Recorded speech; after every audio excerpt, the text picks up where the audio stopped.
to get going here with our weekly Sunday night Zoom call. What that means is that every Sunday night we do a weekly call where we talk about different topics, and we do a Q&A with our Patreon community. We have the most talented Patreon community in the entire universe: rappers, producers, designers, creatives, video editors, so on and so forth. And so yeah, we're going to be chopping it up tonight. We're going to be talking about whatever it is that they want to talk about. We got a couple questions pre-programmed, and it's going to be dope, man. So I'm going to drop the intro one time. Ruslan. Every time I'm with you, yo, it's something else. It's a fact, and it's nothing else. Got your hand out, you don't even need a help. Ooh, I don't need nothing else. Every time I'm with you, yo, it's something else. It's a fact, and it's nothing else. Got your hand out, you don't even need a help. Ooh, that's right. I don't need nothing else. That's right. King's Dream Entertainment. What's going on? It's Ruslan with KingsDreamENT.com. This channel exists to encourage, empower, inspire you to live God's dream for your life. Thank you for tuning in, those of you guys that are here. If you're watching this live, do me a solid. Give this video a big thumbs up for the YouTube algorithm. That helps us out a ton. It gets more eyeballs into this whole shindig we got going here, which ultimately, you know, helps everybody involved. And some of these will maybe chopped up into individual clips and all that good stuff. So if you're watching this live, real quick, give this video a thumbs up. I got a bunch of videos planned that I'm going to be doing tomorrow, maybe even tonight. We're going to be tomorrow talking about the Joe Rogan Kanye interview, which was great. I'm going to be doing a couple more politically agnostic videos, talking a little bit about some macroeconomic concepts. A lot of really cool stuff planned, but election is coming up and we have a special drop this Friday, Saturday, Sunday, Monday. It's going to be a limited edition drop called the Election Collection, and this drop will come out and then it'll be gone. Like, this is it. It'll be up for 4 days and then it'll be gone until we open up the store again next month around Black Friday for a whole nother drop. So we're trying to kind of streamline our process when we drop stuff, how we drop stuff to get stuff knocked out. I'm going to play you guys this quick promo video and then we'll get into some of the questions. So check it out. The country is coming to a place where they're just going to be so incredibly tired of this. Political parties operate in many ways like cartels. They are run by extremists. The majority of Americans do not have a sensible choice. How you Christian but politically agnostic? Because the way the primary system runs. George Washington's farewell address warned us of political parties. He said they operate like lobbyists. They care more about their own power. Beware and be careful. They start fear mongering. That's my cue to And we did not heed his advice. So that's dropping this Friday, 6 p.m. Pacific Standard Time. If you guys want to be in on that. If you guys want a free t-shirt, excuse me, not a free t-shirt, a $30 gift card to our web store. We're going to be doing a giveaway every single day from now until the drop. And you guys just need to be following me on Instagram, Ruslan KD, which is the best way to get a hold of me on Instagram, by the way. And yeah, doing that. So let me actually post up the link to where you can call in for a question if you guys want to hop in the Patreon. Today it is all Patreon. Usually it's just our premium Patreon, but today it's all Patreon. And so I'm excited for that. Anyway, if you want to get in and potentially get yourself a $30 gift card for the store, just follow me on Instagram. I'll hit the Instagram tag again. You can go and share my IG reel, and every reel will announce a winner every day for a $30 gift card, $50 gift card, $100 gift card. So, excited to be chopping it up with you guys. We got some really good questions from the community. Let me pin this up in the YouTube chat so that you guys know where to call in if you guys want to join it. If you're watching this live, let me know where you're watching us from in the YouTube. I see we got London Bridges from the XL Bootcamp yesterday. Thank you for being here. Obviously, we got Prophet Link, Jerio, Bakemaster, who I think is in a Zoom call. But we are going to go into our first question from Pastor Roy. Let me pin him up here in a second. Alfine Kashi from New York. That's what's up, man. Thank you for being here. Again, link is pinned up. Let me see if there's anybody watching from Facebook, Periscope. Hope you guys are enjoying it. It appears that it is fairly cold all over the country tonight. I know it's chilly here in San Diego. It was raining earlier, which you know rains like 2 days out of the year here. But yeah, man. So Greensville, North Carolina. That's what's up. I hope you had a good time in that.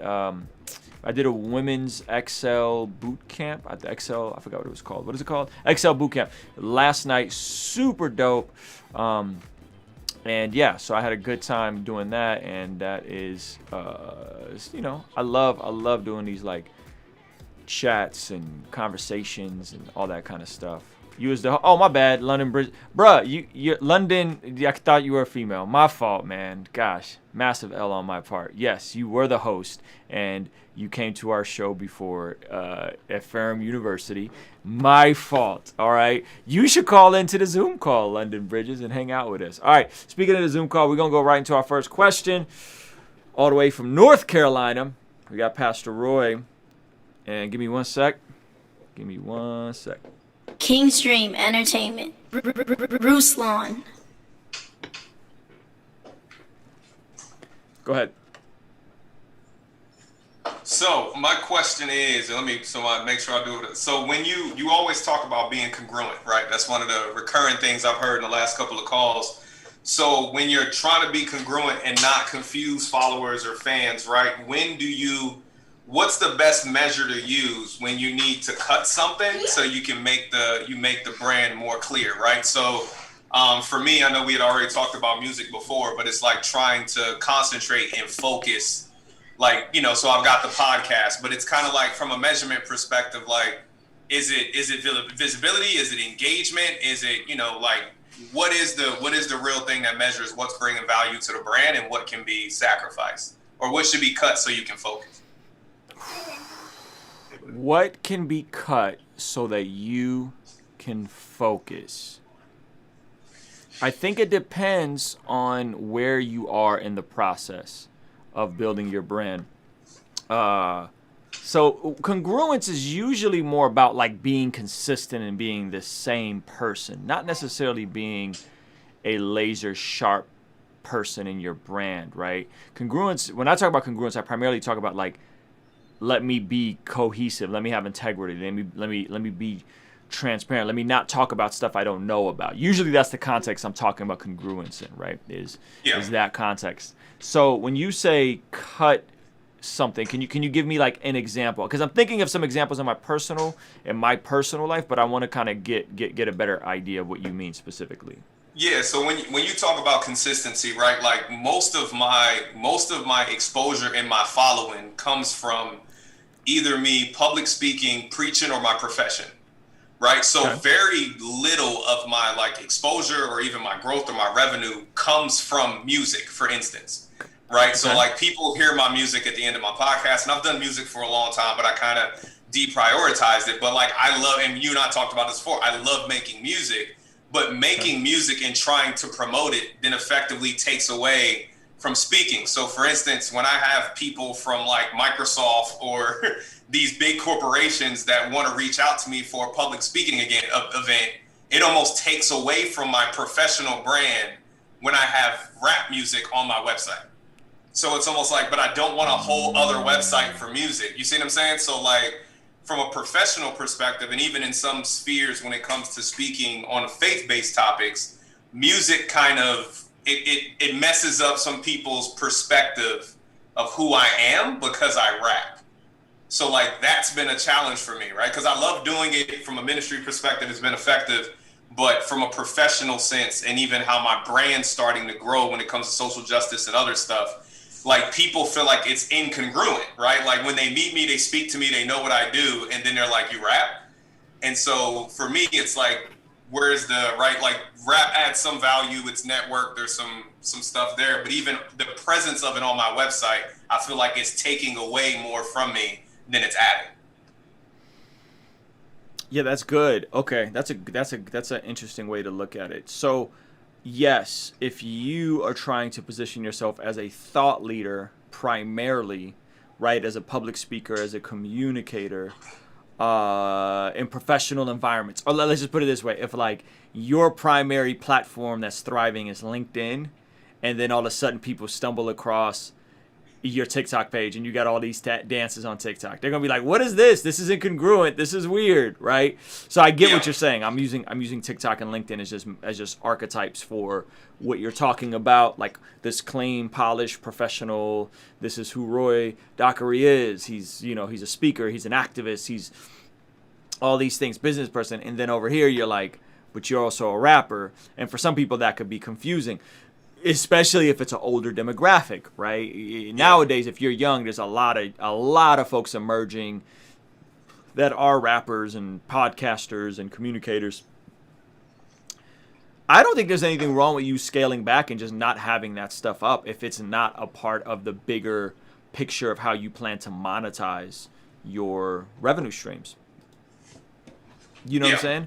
Like if I wasn't planning on making the lion's share of my money from music, I wouldn't have music up at all. Like, you know what I mean? Like, it wouldn't make sense to. But because for me, in my specific situation, the majority of my revenue stream still comes from music related ventures, meaning that like let's just say Patreon merch and YouTube are my completely non-music related revenue streams. Those still don't make up the lion's share of my revenue streams combined, right? Like I still make more money off of music. So therefore I have to know what the main thing is. I got to know what the main thing for me is.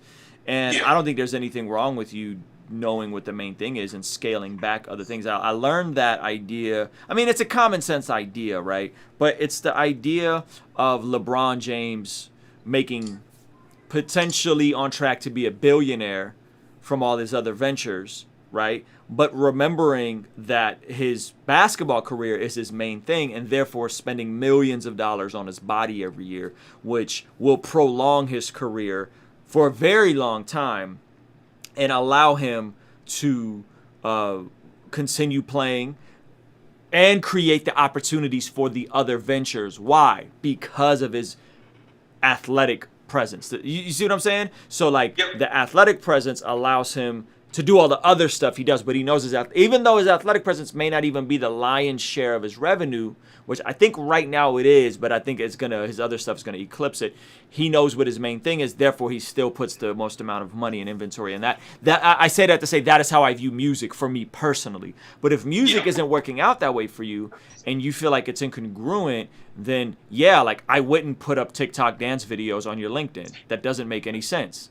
Why would you do that, right? You should, if you want to have a private TikTok that's just for you and your friends and family and something you do with your kids, do that. Have fun with it. You know what I mean? But your priority is you're trying to get popping on LinkedIn as a professional, not get popping on TikTok as a dancer, right? And so I'm using very hyperbolic metaphors for these ideas. But I would scale back, and sometimes scaling back you'll find that it'll liberate you to not feel like you have to juggle these two different identities. Because that's how it could feel. Yeah, because even for me, right, it's because, especially even from a ministry perspective, it's transition, right? Because most of when you do Christian hip hop, people automatically put you in the youth ministry category. Like, come perform for our youth. I haven't been a youth minister since I was 20.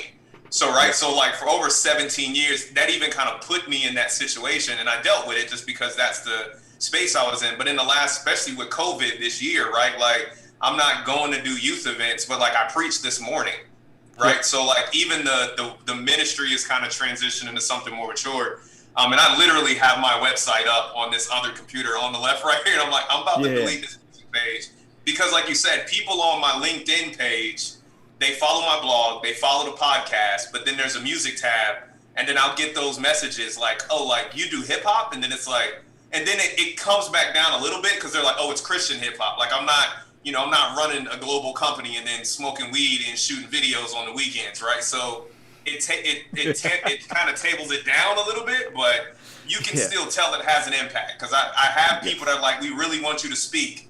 And then when I send them to my website, right, then I start getting the dodgy response from the board and whatever else because I think the music kind of brings it down. And to your point, it's not my main thing. It was something that created opportunities, but now God's putting those opportunities in other places, right? So I'm not gonna do any TikTok dances for any reason, private or public. But yeah, I would say you're following your gut, bro. I think you are right along what you're supposed to be doing.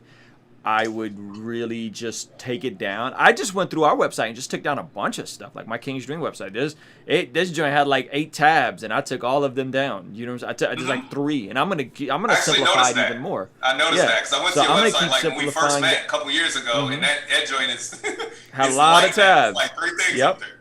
And I'm gonna simplify that mug even more. So, again, if you're LeBron, what is the main thing that's generating your bread and butter? Your bread and butter is your mind, your business, your leadership, your ability to be an entrepreneur inside of a company that then transitions you to do entrepreneurial things. That is your bread and butter. That is your basketball. So invest into that and spend the millions on that. And then, down the road, potentially music can have an outlet. Music can potentially generate revenue for you, right? I think, as audiences, the older demographic doesn't get this, especially in church or in the business. They just don't quite understand. I think that'll change. I think as we're seeing someone like Kanye, who makes the lion's share of his money from his endorsements and his business ventures, music costs him money to make. Right? Music costs him money to make. He loses money on music. In terms of a Kanye, I think once the culture as a whole kind of shifts that way, I think we will see that change. Meaning that I'd say in 5 years from now, if you were doing everything you're doing and you dabbled in music and you dropped a song every other month or every 3 months with a music video and a whole rollout, I don't think that would be that wild in a couple years from now. Right now, it probably would come off, as you said, incongruent or confusing. You know what I'm saying? Yeah. But I think that's going to shift. But in the meantime, do what you got to do. Clean up that website, make it clean, make it as focused as possible, as few buttons as possible, as few click-throughs as possible, and keep it pushing. You know what I mean? And keep it pushing. That would be my advice, man. But I think you're right on track. I think you're doing everything you're supposed to be doing. So that's a killer question. Again, I would really consider that LeBron metaphor, like that LeBron parallel, I think will alleviate, especially those of us that are multifaceted and multi-talented, which a lot of the folks in this Patreon community are. Ask yourself that question. If you're LeBron, what is your basketball? And what is generating you the most amount of revenue or generating you the most amount of opportunities for the other revenues? If you could answer that question, then it's simple. Then you know what you need to focus on, where you need to invest. Then maybe you know what you need to stop doing. So in my case, if I was trying to make it as a speaker, everything would be incongruent and it would be a poor investment for me to try to have all these other things, and then they come across my Instagram and I'm rapping on there and I'm doing cultural reaction videos, and then I'm all like this well put together like keynote speaker on LinkedIn. It would be hella confusing. You know what I mean? So like I'm the inverse of where you're at. So I think you should totally follow your gut, man, and do exactly what you're saying, because I think you actually know exactly who you are and where you're at and where you should be doing. Appreciate it. My polar opposite. Thank you. Keep me balanced. King's Dream Entertainment. Ruslan. All right, we are going to go to the homie Jay Sano. Give me 1 sec, boss. I'm going to pin you up. Hey, Ruslan. Give me 1 sec, boss. I'm trying to hit this transition so we can nail it. King's Dream Entertainment. Ruslan. Go for it. Hey, Ruslan, how you doing, man? Fantastic. Yeah, good stuff. So, my question is centered around just rebranding, and just want to get just an outsider's opinion on my personal situation of why I'm coming to the conclusion to maybe do it. So a little bit of just a little bit about me as an artist. I'm 4 or 5 years into recording, and was doing it pretty much. Whether the money was there or not, I was doing it pretty much full time for like 2 years. And it was like, I've got up to, just attacking it at like, every single minute of every day was geared towards this and focusing on this. Where I was at skill wise and everything, I got to like 2,500 Instagram followers. I looked now, like in this COVID time, and without putting up anything, I got like 500 like diehard monthly listeners, like people who just they're listening to me on a regular basis, and that's just on Spotify. But everything I built up was in the Catholic bubble. So like my dad, he was a full-time Catholic artist, and he went around and he was so I guess I just kind of grew up seeing that, and seeing my dad go through that, and so I just kind of went that route, and was kind of for the past 4 years it's been kind of this like trying to stay within the red tape of being like the Catholic speaker, because think like the Christian market, hip hop market is small. The Catholic hip hop market, like that's very small. And so, like you end up trying to please the youth minister. You end up trying to like find, maybe I go to, there is such thing as a Catholic hip hop prophet link. He was just like, the question. So like, I guess, I was just, I'm just kind of done trying to please the person with the money who hires, the cultural kind of like the person that kind of fits in with the culture at the moment to come speak at an event or something like that. But then there's really not a market for it. And, I go into these shows and I go and speak at these schools and stuff like that. And I mean, the bag is really good sometimes. Like, I mean, it's really nice. But like, I don't know. I guess it just doesn't feel real all the time, or like it just feels like that I'm like we're made for more or something. And so like when COVID hit, that whole market dropped, like everything, like all school bookings, everything. And so, and I felt like God was kind of telling me like up into like for the build up, even like before all this, like my question's about rebranding. So sorry, I'm getting there. No, this is good because I got so many thoughts on this. This is really, really good. Yeah. Keep going. And so, so it like completely dropped, and I'm now, God kind of told me, you're like, it's time for you to get a full-time job. Like, can you humble yourself and serve me? And he's been telling me that before all this hit. But then, this happened, and, I'm working at like a juvenile detention center now and hanging out with these kids, and, they're in for adult crimes, and so it's like really intense, but the bars have really helped, like, just hanging out with these kids, and they're all trying to be rappers, their music is really intense. It's like, not wholesome at all, but I try to help them record on Logic and everything. And so you're basically trying to figure out how to go from being a Catholic rapper to go to just being a rapper who's Catholic. Is that a fair assessment? I'm assuming you're still Catholic, right? I'm assuming the Pope don't got you too messed up right now. A lot of Catholics are freaking out. But I'm assuming that's really the question. How do you go from being Catholic rapper to being rapper that's Catholic? Yeah, pretty much. Like, I just want to start making music that reaches the people that I'm talking to now. And I want to be more myself and be authentic, and speak the way I speak. And I know that's a whole other topic, but, I feel like the music I'm about to put out, there's some people who are attached to this Jay Sano brand. They're like these, they're moms with like these 7-year-old kids who like, trust that when they hit play, that song's going to be like, safe. And so, I don't know. So I'm just thinking about rebranding, Okay. Well, man, that's a great question. First of all, listen, dude, how do I explain this in a way that makes sense? Because a lot of people don't understand this idea of when you're thriving in a micro tribe, like Christian music or Catholic micro tribe, or the college circuit, or the spoken word circuit, or fill in the circuit, right? Those are not made up of actual supply and demand, in the sense that the consumer is not booking you. It's not business to consumer. It's B2B. It's business It's a business, and B2B business is different. It's very different. So what happens is there's the psychological side. You're doing these shows. There might be hundreds or thousands of people there.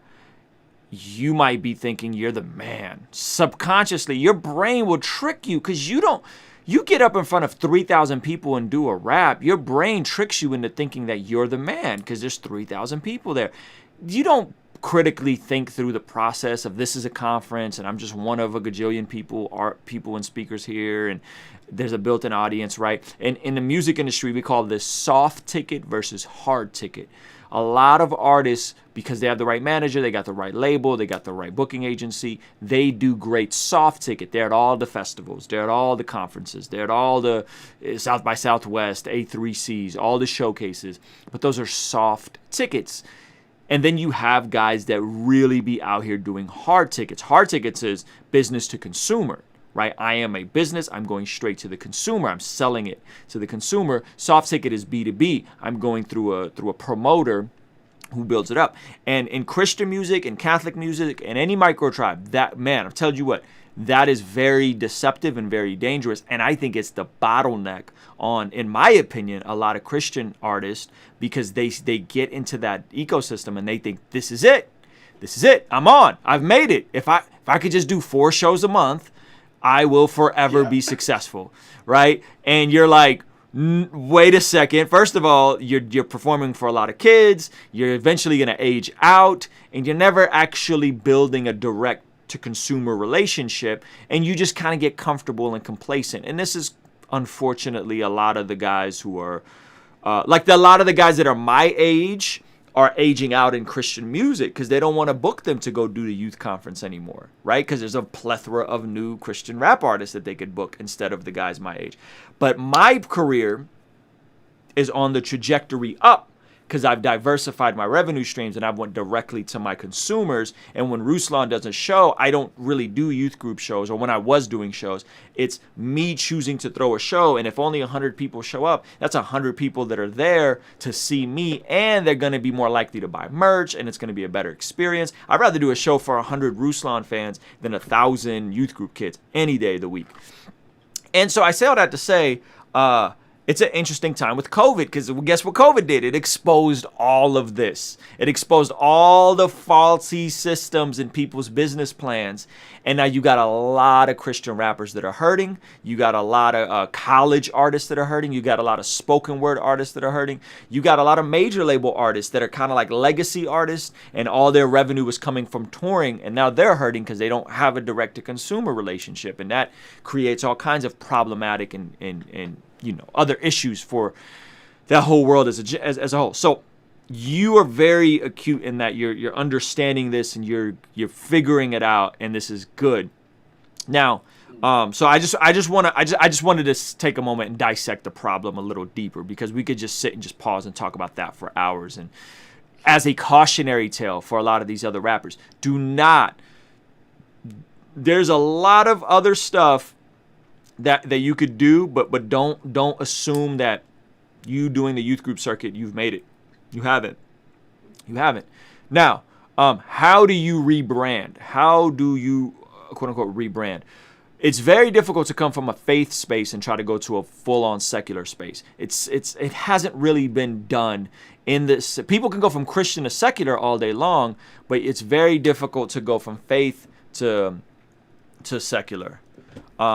You see what I'm saying? Like, I've seen multiple people try, and it never really works out, and the numbers dwindle because the people that go there initially for you you're then incongruent. The best way you can do it is to stay as connected to your values without changing things up too much. The only kind of, you guys could chime in if you guys are here, but the only examples I can kind of think of that I think did it seamlessly, and they're not massive examples, but like a lot of rock bands did it. Switchfoot, POD did it.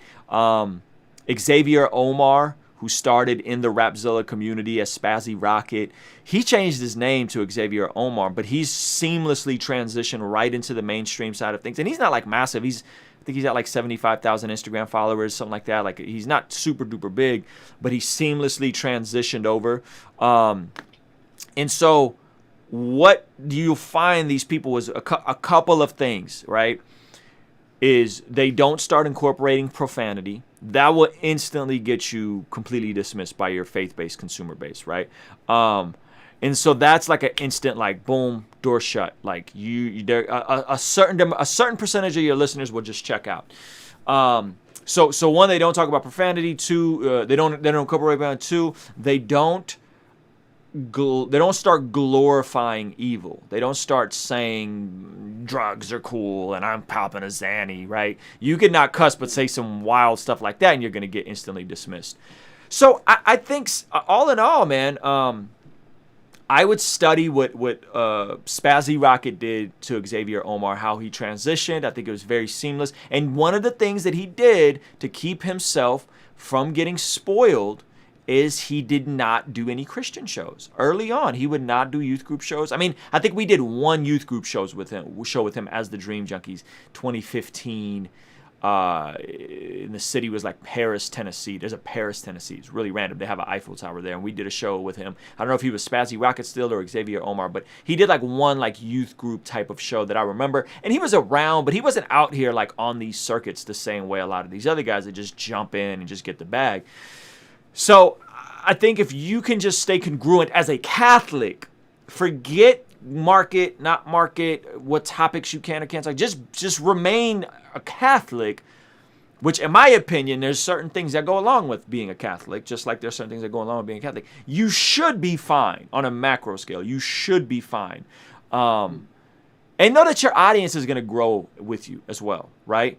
Yeah. But I do believe that this positions you to creatively reevaluate how you are going to move forward to say, hey, I'm not going to cater to this audience per se. I'm going to make the stuff I want to make, but ultimately I'm going to I'm going to make music a little bit more grown up, right? And so if you guys could think of any other examples, and obviously with him there was some major secular cosigns. He was early on SoundCloud. There's a lot of other variables, right? So there's all kinds of different things you got to plug into. I would say I would definitely consider plugging into the TikTok ecosystem. That tends to be a very welcoming and friendly space for faith-based artists, faith-based people, Christian people in general. TikTok is.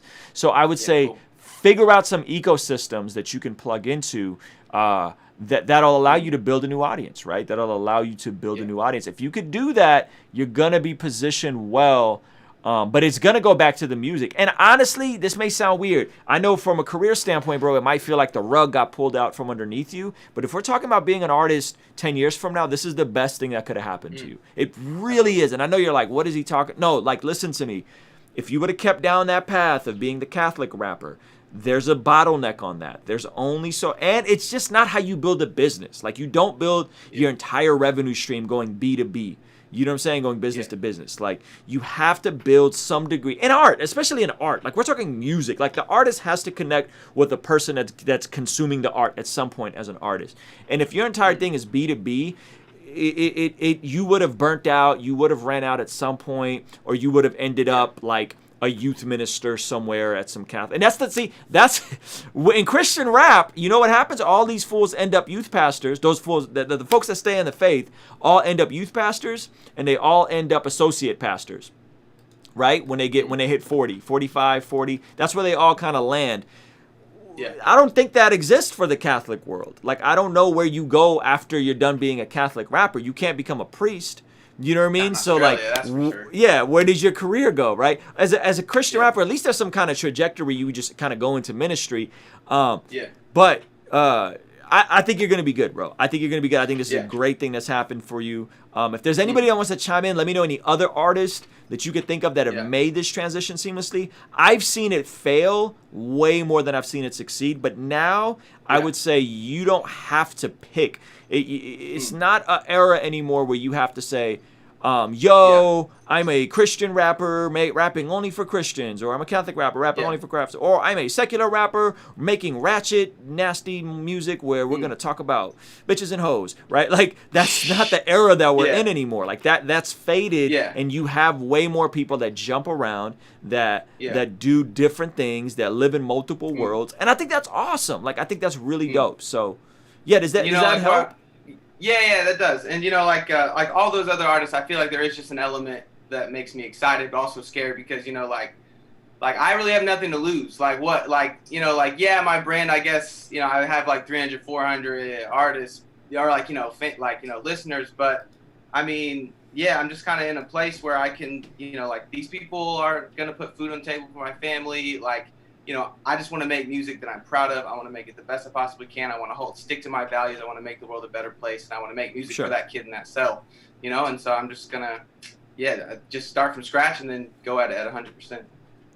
Yeah, and now what I would be thinking of, if you're starting from scratch, what are your revenue streams? What are you monetizing? What are you selling at the end of that funnel? Right? Yeah. What's the product? Is there a product that you're selling? Is there something that you could sell? That's a lot of folks miss that part of it.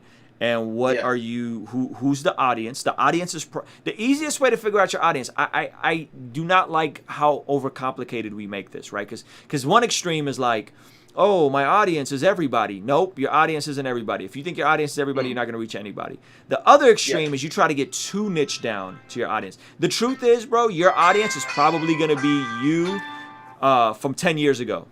It's going to be you from 10 years ago. That's the easiest way to figure out your audience. Guys like you from 10 years ago. Boom, there's your audience. How can you get in front of those people? That's the question, right? That's with Facebook, Instagram, collaborations. That's a very sustainable way to build a career. Let me bring in Pastor Roy, and I know he's gonna have some good insight on this. Go ahead, Pastor Roy. Yeah, so the one thing I was gonna say, Jay Sato, so the one thing that I heard, that because Ruslan already touched on a lot of great points, is that when you talked about the fact that when you actually got to get involved in ministry with a different demographic of people within the prisons, to me, it sounds like you're saying that felt more fulfilling than just doing some music in front of some kids, right? Yeah. So it gave you a different perspective of what my audience is supposed to look like, but it was actually clarity on what your ministry actually is, right? So if you felt more comfortable relating to people that don't look anything like you, that come from a different background, but the connectivity is through music, I would say that, and Ruslan mentioned ecosystem. Right, so you kind of have the Catholic Conference youth group ecosystem. But the one thing Catholics are good at organizationally is also being plugged into prisons and doing prison ministry, right, and doing juvenile justice. They're also plugged into orphanages and homes for children that have issues, right? So that's one thing Catholics do well, is the widows and the orphans. You know what I mean? So from an ecosystem perspective, as a Catholic, I think you can also leverage some of those other systems, right? So you don't just have to be, right, like start pivoting to, okay, what are you doing in juvenile justice? And then, as Ruslan said, have a different product. So there's a Christian rapper out of Colorado named Proxy. He just dropped a video that was Wasteland that's on Rapzilla right now. But I know he had developed a program to actually go in and do music classes in the juvenile justice facilities all over Colorado. When I lived out there, he did kind of what you were doing. Like he would go in there with a keyboard or whatever. He'd make some beats. He let the kids do some music. And then he had grant money funding all of that, right? So that became a source of revenue as well. So when you talk about ecosystems outside of the brand, the brand and all the advice Ruslan gave you, I would say make sure you look at the fact that if you felt more fulfilled and more pulled towards engaging with that demographic of people through music, right? That the connection through that music, then try to figure out other ways to leverage the ecosystem of the Catholic Church, but in juvenile justice, correctional facilities or whatever, because then you could have a different avenue where you can go in to speak, do classes, play some music, freestyle with some people or whatever. And with that, your content gets to be different because I'm not talking to 7 and 8 and 9-year-old, soccer moms and kids. Now I can make some realer music because I'm appealing to an adult audience that has different experiences, right? That would be more receptive of a different type of music. So that's the only thing I have to add on to that. But I think the ecosystem is important, but juvenile justice is an ecosystem, right? Yeah. Like that's what Profit Link works in. So I think that's an avenue you can explore as well as you build out the products to kind of bring people to you. Yeah, sweet. Thanks, man. Kingstream Entertainment. Ruslan. That was good. All right, So that good. was great. Let's switch it. I don't want to stay too long on this topic. Who else had a question? Raw, did you want to chime in with your question? I honestly forgot what your question was. Yeah, that'd be dope. Okay, let me pin you up. Give me 1 second. Pin you up, and I'll get you on the screen here. Kingstream Entertainment. Ruslan. Go for it. Yeah, so basically, I don't know exactly how to phrase it, but I just been having this issue, so I was just looking for some advice on it. Basically, I don't know if it's something that is like, just part of the creative process, and I just need to go through it, or if it's like I should make an adjustment. So basically, I remember the other day you were talking about, making the music that, like, you're comfortable making, that you're good at, I think it was you were watching somebody that did like the Andy Mineo submission, the contest. Mm-hmm. And you were saying like you wouldn't do like that fast rap, like that, because like that's not you. But so basically my question is like, I go through a lot of different moods, like a lot of different vibes music wise, both listening and writing. So like one day I'll be in the mood to write to like some old school boom bap, and I think I flow really well over that. But then the next day I might be feeling some trap stuff, and honestly, like, not to sound cocky, but like I think I can write to that really well too. But then when I record the music, since I go through these different moods, I'm like, I'll record something and then like the next day I'll think it really sucks, and I don't know if it's just I need more practice in these different areas, or if like I'm reaching and like I should just be trying to stick to one type, or or maybe I'm just being impatient and I'm not giving myself enough time to practice. But so basically, like, would your advice be to like, if I really do feel like in the mood to be right into all the different type of stuff, or if I should try to like narrow it down to find like what I really should be doing. I don't know if that makes any sense, That is a great question. Okay, so yes, all the above. I totally get your question. So here's the thing. The question is, we can get on like a big picture metaphysical purpose level, and we can narrow it down to art specifically. And this is what I mean by big picture. It's a similar question of like, what is your purpose, right? What is your purpose in life? To assume that anyone's purpose in life is strictly what they're passionate about is silly. It's just not the truth, right? There are a lot of things that people are passionate about that weren't monetizable. Great example. People were passionate about video games 15, 20 years ago.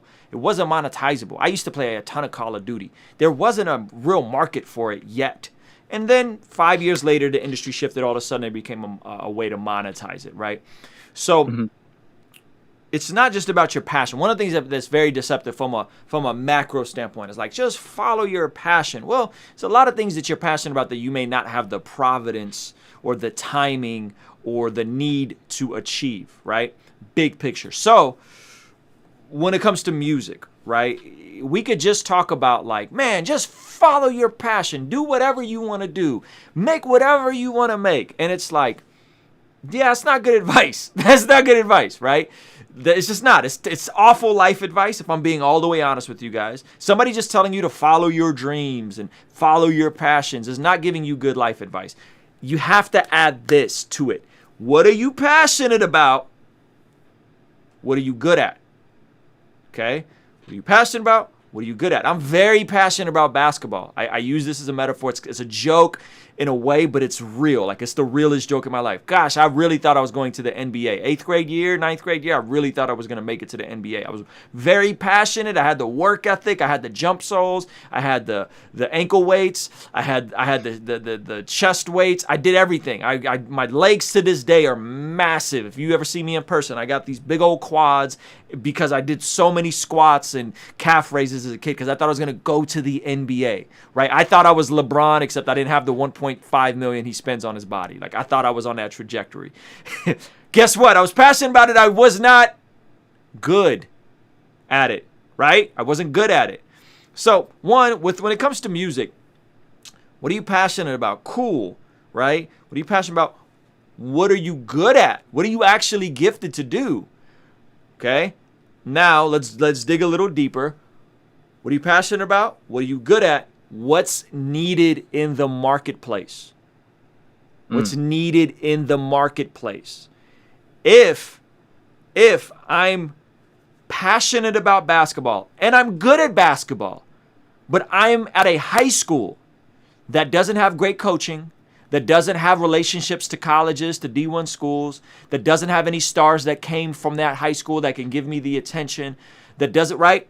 And there's the year that I happen to be a senior, there's just some weird influx of 500 extra basketball players that are just better than me. I'm still good and I'm still passionate about it, but there's no need for me in the marketplace by the sheer number of extra really good basketball players in that window of time. So then I got to consider something else, right? This is why it's so much easier. So many of my friends made it to the NBA, made it to the NFL. I know a lot of people in the NFL who played in the NFL that play in the NFL.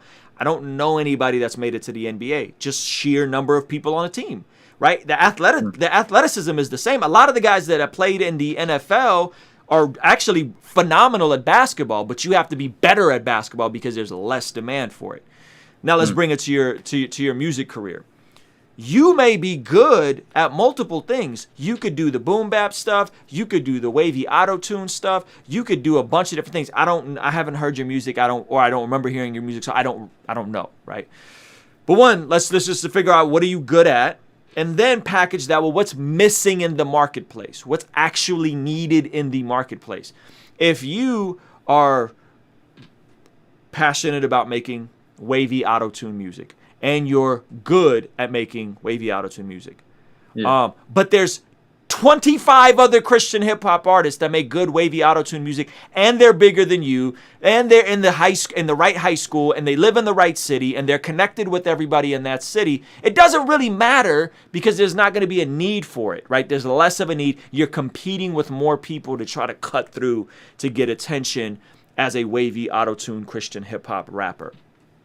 So that's what I mean. Now, here's all of this with the caveat to say that at some point, and I don't know when that point is, but at some point when you do develop a large enough audience, you do need to start showing range as an artist. You do need to start showing creative range. Kanye got in the door with a specific unique sound. It was high-pitched, soulful vocal samples, right? And he got through the door that way. He gave us 2 good albums and a bunch of classic beats. And then he started dabbling more into the commercial side with Graduation. So he gave us 3 classic albums. And then he goes in for 808s and Heartbreak and makes this commercial auto-tune, super duper artsy record that he thinks to this day that and Yeezus are his best records, right? And then because that record wasn't as well received, then he went back to My Beautiful Dark and Twisted Pet Fantasy, which he said was an apology album because he felt like it didn't resonate. 808s and Heartbreak didn't resonate as well as his other stuff. So he went back and did My Beautiful Dark Twisted Fantasy as an apology album. You know what I mean? And then did the compilation, so on and so forth. So you have to understand all of these different variables. Self-awareness is key. In my example, there's way less people making soulful, boom bap, hip hop, and lo-fi is very in right now. But there's not even a ton of lo-fi rappers. Too. Yeah, and so you just have to work through that process. So yes, initially I would say dial it in. Laser sharp on one specific sound. People should know what they're getting when they're going to you. I know that doesn't feel authentic as an artist, but that literally is what it takes, right? To build up an audience. People should know what they're getting from you. The production should sound the same. The song structure should sound the same. I mean, goodness gracious, look at the guys who are independent that are making it. I remember working, me and Nick D have been working on this record forever, and all of his songs are formatted the same way. And he just told me the format. I'm not going to tell you guys the format, but if you listen to them, they're all formatted the same way. If you listen to everything Toby did, prior to him cracking like 200,000 followers, everything was formatted the same way. It was the same time. And now he's doing singy stuff and he has like artistic stuff in the mix, but everything is formatted the same. A lot of Russ's stuff sounds the same. It has the same bounce. It has the same flow, the same cadences, the same freaking kick and snare, right? Because he formulated, and then when Russ becomes a pop star and a pop icon, then he starts mixing it up and switching it up. Post Malone comes in with a very trap, emo, trap sound. Then when he blows up, he starts doing the more alternative stuff, and he starts playing a guitar and wearing Crocs, right? You come in and you get your foot in the door a specific way, then you switch it up. And so I think you have to factor that stuff in, man. Is like, what are you good at? What are you passionate about? And what's missing?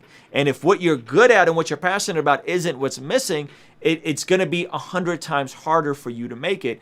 So my advice to you would be create your own sound. Create your own sound that's missing in the marketplace. I know that sounds like a contradiction, but it's not. Create your own sound that's missing in the marketplace.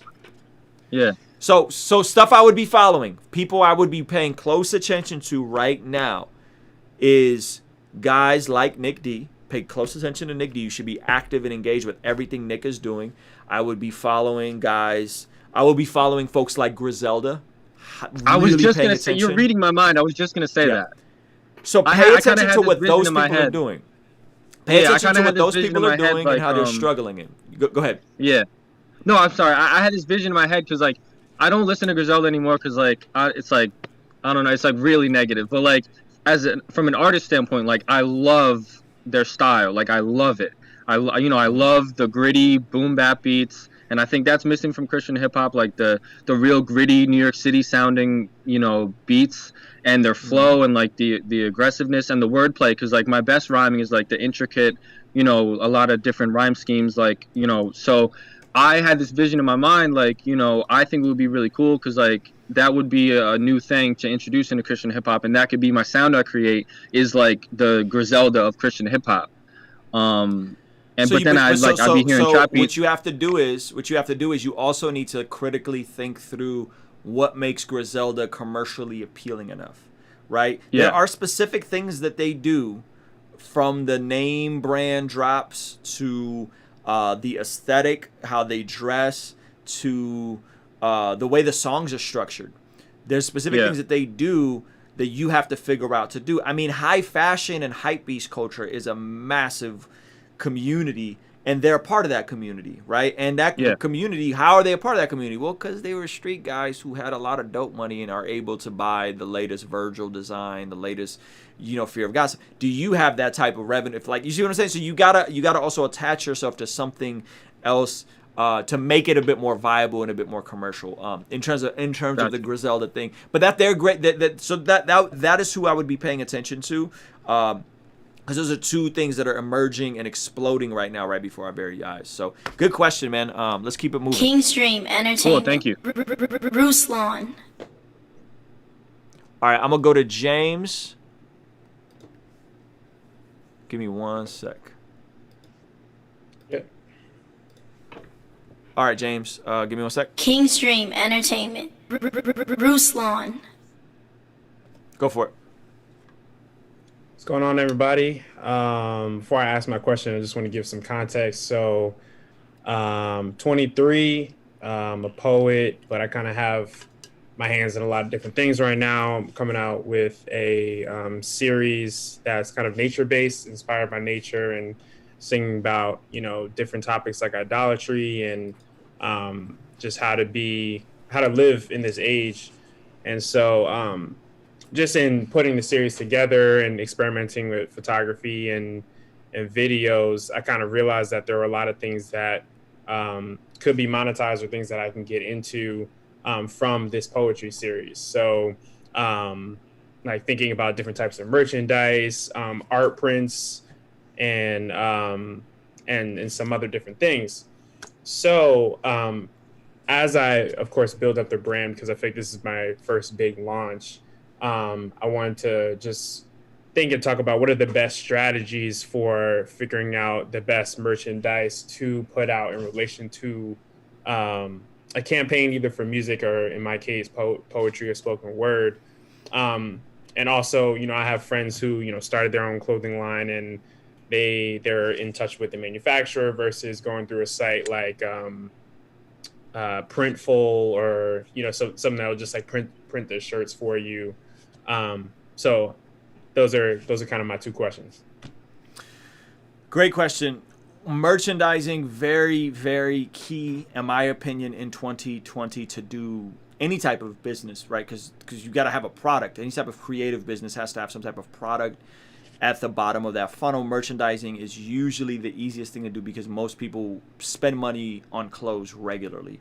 And if you look at our consumer demand of clothes, it's only gone up. Meaning, you know, back in the day, people would have 3 pairs of jeans. Now they have 7 pairs of jeans. Back in the day, people would have 5 t-shirts. Now they own 10 t-shirts, so on and so forth. So consumer demand for clothes has only gone up. It's something people are already spending money on. If you can introduce an alternative for them that's fly, that's dope, that they can buy from you, they'll probably buy from you if they like you, right? And if you're good.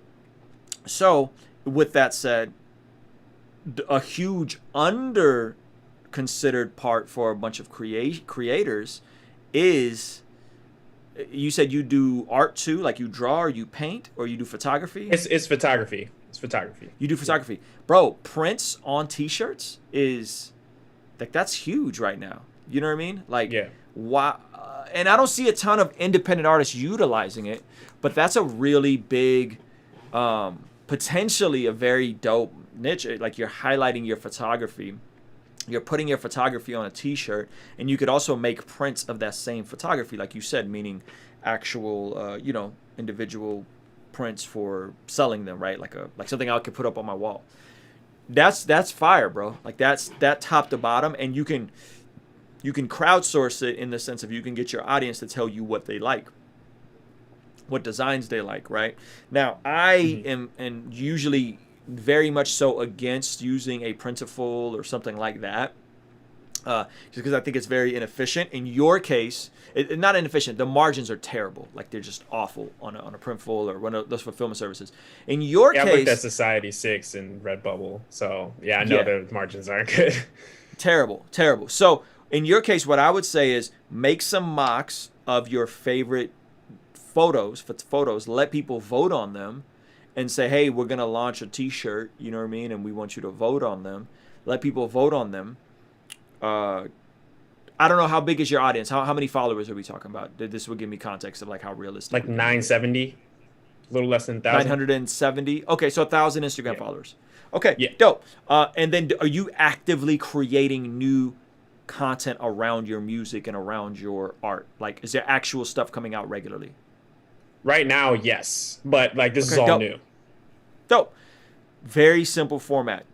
Take the pieces that are dope online, your spoken word pieces, your music, boost them either inside of Instagram, or better yet, go inside of Facebook or Toned In and boost them to look-alike audiences so you can start getting more eyeballs. Okay, that's going to cost you some money, but it will be worth it if you do this correctly. Boost to look-alike audiences.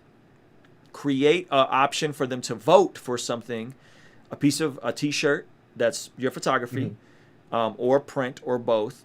Multiple options. Don't just make it one option. Do 5, 6 options. Pay attention to the math. Pay attention to where it's coming from.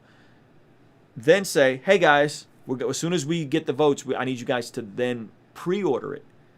Get them to pre-order it. If you can get, I don't know, 1,000 people, let's just say we can clear 25 of those as pre-orders, right? 25 pre-orders, with the caveat that you're running ads for this stuff. You're not just winging it and just trying to be organic, because that's not going to work, right? You have to be strategic. Run the pre-order. If you could sell 25 of them, that should generate you enough to get your own heat press and go get the print made through an FM Expressions. And boom, now you're on. Now you're on. You know what I'm saying? And if you need to go through Printful to make a mock of the shirt, that's okay. Go make 1 or 2 mocks, pay the $20 or whatever it costs, get it, right? So they vote, you get the mock, you got the mock, you make the different styles of you wearing it, people, models wearing it, you do a dope photo shoot, make sure the dimensions are the same, then go through something like an FM Expressions, get your own heat press. Your audience funds your product. Okay? Guys, don't go in debt to launch products. Don't do it. Your audience should fund your product. If you don't have an audience to fund your product, you shouldn't launch a product yet. You should be focused on refining your craft and making dope music and dope art. Getting that fire. Once you get that fire, then 1,000 people is the perfect amount of people. Why? Because you can do retargeting ads for the bottom of the funnel, meaning that people that have already engaged with you, your top engagers on Instagram, your top engagers on Facebook, can get the, hey guys, I'm doing a pre-order for this shirt. We only got 4 days left. It's a limited edition run. Go get it. You know what I'm saying? Boom. They get it. Now you got that funding. You take that money. You go make the stuff with it. People, because you're new, they're going to be a bit gracious with you. They're not going to expect Amazon 2-day Prime. You know what I'm saying? Just be upfront. This is going to be fulfilled on this date, next month, whatever. And that's a scalable business model, right? That's a very scalable. So if you get 25 your first time, 25 at a $20 net profit, that is what, $600, something like that, right? Yeah, something like that.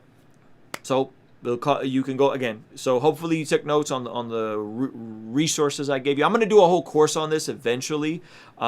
I'm walking through it in real time and really trying to flesh this out. But that's the macro idea.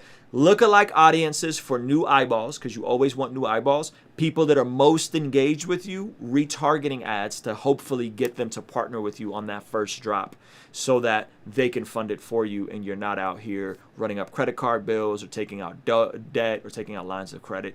If you stick to this discipline as a creative, you stick to the discipline of letting the people fund it, you're gonna be great. You're gonna do fine. Considering you're good. I haven't heard any of your music. It could be awful. I don't think it is because you went to Cornell and you seem very smart. I think it's probably fire.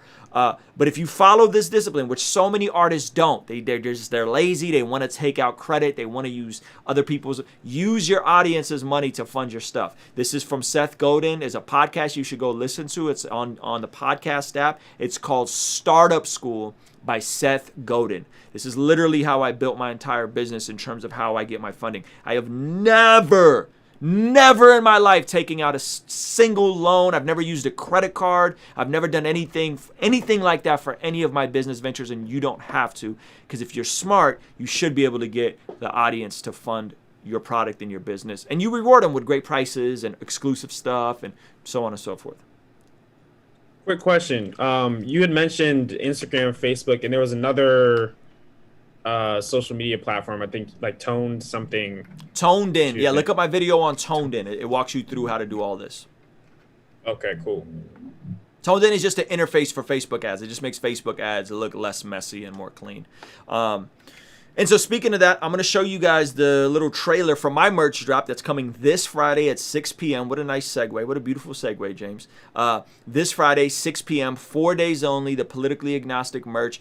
If you want to win a $30 gift card, you can go to my Instagram right now and share this IG reel, tag me in it, tag your friends, and we're going to be announcing a winner, I think, tonight or first thing in the morning. I'm going to play this video for you guys real quick. The country is coming to a place where they're just going to be so incredibly tired of this. Political parties operate in many ways like cartels. They are run by extremists. The majority of Americans do not have a sensible choice. How you Christian but politically agnostic? Because the way the primary system runs. George Washington's farewell address warned us of political parties. He said they operate like lobbyists. They care more about their own power. Beware and be careful. They start fear mongering. That's my cue to And we did not heed his advice. All right, and we are back with our Zoom call. We're going to be wrapping it up soon. I'm going to go to Sofini real quick and go ahead. Go ahead, Sofini. Question I have, me being Catholic, let me just say that at first, that we're not taught to participate in political discussions. And recently with the Biden and Trump race, I've had some of my fans trying to, I won't say aggressively, but assertively trying to get me to take sides of who I would vote for. So how do you maintain your professionalism as an artist and attack those type of questions without picking a side? Michael Jordan said Republicans buy sneakers too. If y'all saw The Last Dance. Listen, I don't. I tend to just err on the side of honesty and being brutally honest about exactly what I stand for and what I believe in, probably to a fault. And that's just my approach. I think if you are someone that doesn't, if you're not super engaged, if you don't want to talk about it, I would just say that. I don't want to talk about it. This is not something that, I feel comfortable talking about. It's private. That's a good word. Hey, this is private. This is a personal matter. And, it's none of your business. And I would just keep it pushing if you don't want to talk about it. That would be it. I wouldn't spend too much time worrying about it. I think there's a lot of boldness and bravery. Like my artist Paul Russell came out and announced that, he's voting for Biden. And he got a lot of slack for that. He made a video explaining it. He's going to come on a channel. We're going to talk about it more in depth. I've been clearly politically agnostic, and I've been very transparent that I'm not voting for either candidate and why. In 2008 and 2012, I was very open and transparent that I was voting for Barack Obama, and I did both times. And I'll vote for him probably a third time. You know what I mean? So I was very transparent that I voted for Andrew Yang, he never made it to the primaries. So I don't know. I think if you don't feel comfortable talking about it, just don't talk about it. There's a lot of stuff I don't feel comfortable talking about. There's a lot of stuff I don't talk about on my channel. Some folks be trying to bait me into topics. You guys notice that I just don't. There's a lot of stuff I just don't talk about, right? If you really are paying attention, there's a couple topics that I don't address, and that's on purpose. So if you don't feel comfortable talking about it, no one is entitled to hearing your opinion on something just because you guys are both on social media. So yeah. Thanks. Okay, let's go to the homie Jordan. I'm gonna pin you up, Jordan. I'm waiting for the update on the X Touch, my man. Oh yeah, I'm waiting for them to come in. I'm keeping an eye out. All right, let me pin you up. Give me one sec. Right. King's Dream Entertainment. Ruslan. Am I good? Yep. All right. So this is kind of, I guess, kind of tagging off of what James was asking. So I feel like I'm still kind of in the building process of building my audience on YouTube. Like right now, I'm just around like 280. I think I just got like 70 of those like this month. So I'm still like kind of growing, and I feel like my channel's kind of new. But when would you say is a good time to actually like put out, like start like announcing kind of like merch drops and kind of testing out that kind of idea? Ooh, when do you start announcing merch drops? That's a good question. Ooh, that's good. When do you start doing that? I think if you were a rapper, I would refer you to Andrew Southworth and Adam Ivy's video on when should you start paying for advertising. And I would literally use that same criteria. There's like 7 things that Adam Ivy, who was actually oddly enough I was just chatting with in my DMs earlier today. There's like 7 things he lays out what you need to have in order in terms of your brand and your messaging and your sound, all those different things before you launch into spending money on growing in ads and Spotify ads and all that kind of stuff. And it was really informative. So I would revisit that video. I think that video is extremely helpful. And I would kind of follow that format more or less. I think the deeper question is, when do you have the capacity, the creativity, and the expertise to launch a quality product? Quality is subjective to a certain degree, right? Like my man Profit Links scoffs at anybody that prints anything on Gildan. He's kind of a purist in that way in terms of merchandising, right? And I don't think there's anything wrong with printing on Gildan. I personally don't. Hey. There's levels to Gildan. Disclaimer. There's levels to Gildan. I know that. Don't cheat. Don't print on the $1.70, the $1.25 ones. That's what I mean. Yeah, and so that's his thing. There's tons of mega brands that print on $2 Gildan T-shirts. You know what I mean? And so there's a degree of best practices and all that kind of stuff. So I think when you have the capacity to figure out these things is when you should. I would err on, can you make something good? And do you have the capacity to do it, and then err on the side of doing it too soon and too late. Because you want to train your audience to start paying you in some way, shape, or form. If you wait too long, you're just always going to be the free guy. You know what I'm saying? And that's okay initially, but there's going to be this phase you hit in between where you need to start making money to grow. You got to figure out a way to have something to sustain you, so that there's that leap that you got to take at some point, right? If you're trying to go from I work a job and I do YouTube on the side and I do music on the side, to like, yo, I'm going for it, I'm gonna go. You kind of need that revenue in that middle tier to get to that, like, yo, you're at 100,000 or 50,000, right? That middle tier is an awkward place. So I say the sooner the better. I'd say the sooner the better, with the caveat that you are studying it, you're understanding what designs work, what fonts work. All this stuff is seasonal, and there's amazing YouTubers. I've recommended this dude before. There's 3 main YouTubers that I really do follow on the topic of merchandising, and one of them is Ninja. I think it's Ninja Designs.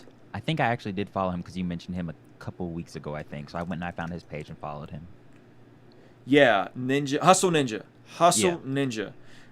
Anybody having any desire to create a physical product should definitely be following Hustle Ninja. There's 2 other ones, I don't know their name off the top, but both super dope. And I would be following them and understanding them. Now you also got to understand there's 2 different ways of getting into fashion. There's the like, I want to flip t-shirts and make money so I could feed myself model. Different than the I want to be the next Jerry Lorenzo Virgil model. Completely different models of how you get your foot in the door. Usually the Jerry Lorenzos and those guys will start out and have some kind of physical product or t-shirt as well, but they're not trying to nickel and dime and hustle their way up, right? Whereas like as a creator who does merch, you're trying to make money. Like that's the goal. That's the objective, right? As ethically as possible. So I would defer and say the sooner the better. The sooner the better. With the caveat that you spend time. So like Hustle Ninja has a whole video about like the top fonts this year. And he'll tell you, walk you through, these are the fonts. And then you see those fonts and you're like, holy crap, these fonts are everywhere. Every other t-shirt I see is using the same 2 fonts, right? And it's like, and then you start, oh, this is no different than production. Everybody's using the same splice samples. Everybody's using this, right? Like same plugins. Yep. It's the same thing. The tough part is that a lot of us we get intimidated by a new medium, a new expression, and so we don't ever do it. You can't be intimidated by it. Design's not that complicated. It is. There's a difference between I got a buddy of mine, a good friend of mine, he'll be on the channel soon. He is trying to be the next Jerry Lorenzo, right? So when Kanye's on Sway and he's telling him, you don't understand what it takes to get to that next level. You don't understand that I have to go through these factories, that I need a partner. No one's giving me a shot. And Sway's like, just make your own t-shirt. And he's like, how? Like, you remember that conversation that they had, right? Oh, yeah. Why? Because Sway was what? Making t-shirts. Probably making $50,000 a year, $100,000 a year flipping t-shirts. Great money. I'm assuming $50,000 a year will change your life. $100,000 a year will change my life, right? Great money. Kanye was trying to build Yeezy. Kanye was trying to build a $5 billion brand. Completely different things. You need an Adidas at an 11% royalty rate to build Yeezy. You don't need an Adidas for Jordan to flip some t-shirts on YouTube and make an extra $50,000 a year so he could quit his job, right? You don't need Adidas for that. You could do that at the crib. Like you really can do that at the crib. You see what I'm saying? And so I think you just gotta ease into it. And the moment you start having some fire designs, dope. You know what I'm saying? You start having those ideas and start playing around with making some mocks in Photoshop or whatever program you use. Figure that out and then take the next step. Buy yourself a little vinyl printer. Buy yourself a heat press. Start wearing the shirts. Wait and see if there's a demand or people asking for it, right? And then do some type of launch for your stuff, you know, and lean into that process. So I err on too soon than too late, because too late, you're going to have a super entitled audience. And this is, in my opinion, maybe I'm wrong, and feel free, anybody to chime in. Those of you guys that are like true historians. I think, in my opinion, why so many SoundCloud rappers struggled is because they built entitled audiences that were just used to free music. A lot of SoundCloud you know, that movement was big and those folks had a ton of freaking eyeballs. But the guys that went to iTunes first, guys like Russ, ended up being very successful. The guys that waited too long ended up signing really crappy deals. And there's a ton of those SoundCloud rappers right now, amazing artists that are all stuck on major labels that are shelved because they didn't actually develop that consumer relationship. So I would say get to a, I'm monetizing. You have to pay for this, right? Get to that sooner than later. You start training your consumer how to engage with you, and that's what you ultimately want. You want them used to coming to your website and used to spending money with you. If you don't, they're just gonna grow entitled, and that's not great. All right, yeah, I understand that. That makes sense. Thanks. Kingstream Entertainment. Ruslan. All right, we're gonna go to my man Trutha. All right, give me 1 sec, boss. Oops. Kingstream Entertainment. Ruslan. Go for it. Can you hear me? Yep. Okay, cool. So we talking about merch. So Actually, I came up with a good question, I think. Can you turn your mic up a little bit? It's a little quiet. Is that better? A little bit. Yeah, that's good. I'm just gonna switch to my webcam. Is that better? No, your mic was actually cleaner. Okay, then we'll stick with that. All right. Perfect. So that sounds crispy. Go ahead. okay, cool. I'm trying to get used to using this, but my question is centered around merch. But oftentimes I hear a lot about like merch packaging with like projects. But since most people are pivoting in the direction of singles because you get more of a bang for your buck with singles, what are your thoughts on packaging merchandise around like a single with like a visual? So like if I were to do a single, get a visual with it, wear the merch in it, and it's all branded toward that single. So it's the same name of the what's on the t-shirt is the same name as the single. The music video has a shirt on. And what are your thoughts on like doing a big push on ads and all of that with a single? Yeah, you spoiled my surprise. I have a single coming out Friday called Politically Agnostic that is literally that. So Okay. yes, all the way. You should. I got, you know, that is the rollout. Not every single will have a shirt in my case. So it'll be like every 3 or 4 singles would have some type of merch attached to it. So I got the next set of designs in mind. Okay. But yeah, I think that's a killer idea. I think you should absolutely do that. And I think if you approached every single with that in mind, and then you followed the steps of like an Andrew Southworth, the single can be the top of funnel, visibility, get eyeballs. Let's spend $500 and just try to get the song to just work. People keep seeing the design everywhere. The design is everywhere. The design is everywhere. And then boom, you pivot and you say, cool, now I'm going to take all those people that engaged with the post and send them a retargeting ad and say, yo, single t-shirt available for this many days, and then it's gone, right? And try to create and muster up that scarcity. Yeah, I'm literally doing that this weekend. That's dope because I got the infrastructure to do it on a single basis, and so I'm just trying to think like if I focus most of my attention on that I can actually gauge interest a little bit easier. Because if the single is doing well too, then I know that like people connected with the message, so then they'll probably connect with the message and something that they can purchase. So yeah, that was all the confirmation I need. Yeah, man. Yeah, that's what I would do. That's what I'm doing Friday. Matter of fact, let's play this promo video again.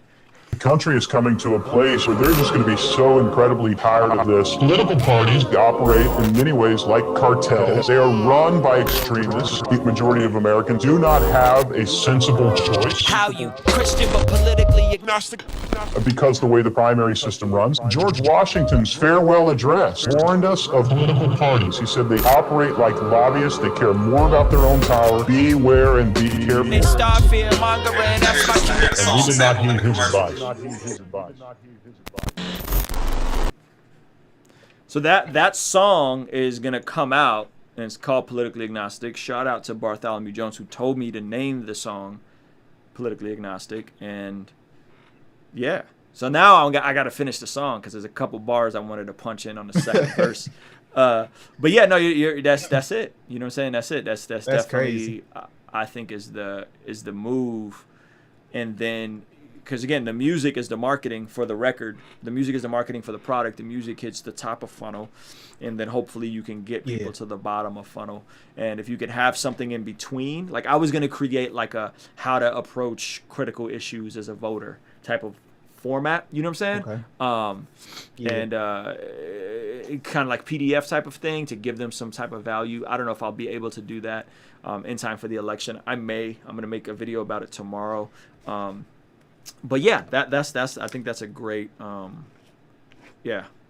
a great format. Let me all right, cool. We got all the answers answered. I think questions answered. I'm making a note for myself for tomorrow's video.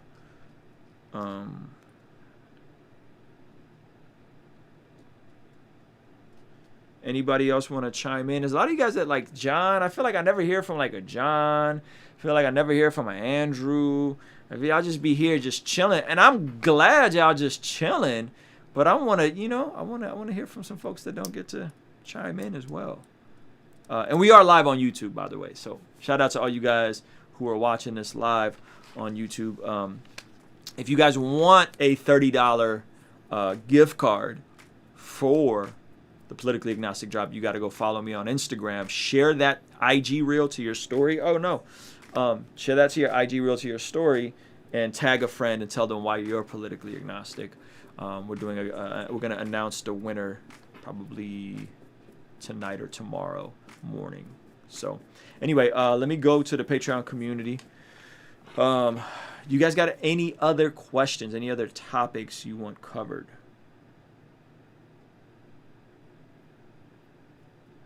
Sweet.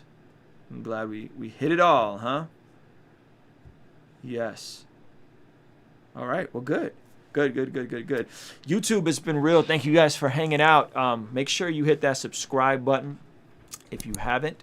That would be incredible so that you could not miss anything. I'm going to be dropping a ton of videos tomorrow. I've been kind of dialed in on this merch drop, so a ton of videos tomorrow. And stay tuned, man. Friday. I'm excited for Friday. I think it's going to be dope.